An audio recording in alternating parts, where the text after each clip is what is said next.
हां.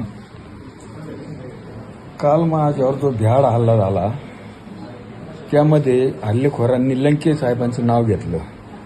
लंके साहेबांचा आणि माझा वैयक्तिक कुठला विरोधक नाही किंवा कुठल्याही उमेदवाराशी माझा वैयक्तिक विरोध नाही आहे. माझ्यावर हल्ला झाल्यामुळं मी घाबरलेल्या अवस्थेत ते जे वाक्य बोललो ते घाबरलेल्या अवस्थेत बोललेलो आहे. मी आदिनाथ संजय चंद्रे.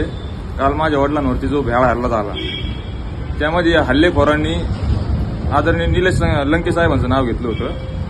आता वडिलांनी ज्यावेळी स्टेटमेंट देत होते मीडिया आल्यानंतर त्यांनी त्यांच्या घाबरलेल्या अवस्थेमध्ये जे पुढील आरोपींनी नाव घेतलं त्याच याच्यानुसार निलेश लंके यांचं नाव घेतलं. परंतु त्यामागे कोणताही त्यांचा वैयक्तिक हेतू नव्हता. वैयक्तिक कोणताही आमचा विरोध नाही आहे निलेश लंके साहेबांना.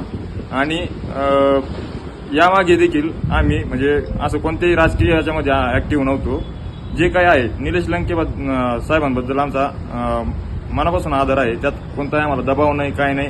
मी माझ्या वैयक्तिक याच्यातून हा व्हिडिओ व्हायरल करून राहिलो. कारण की आम्हाला जे काही कालच्याला आमचा व्हिडिओ व्हायरल झालाय त्याचं पूर्ण राजकीय भांडवल केलं गेलेलं आहे आणि त्याच्यामुळं आम्हाला वैयक्तिक खूप मनस्ताप होऊ राहिलेला आहे.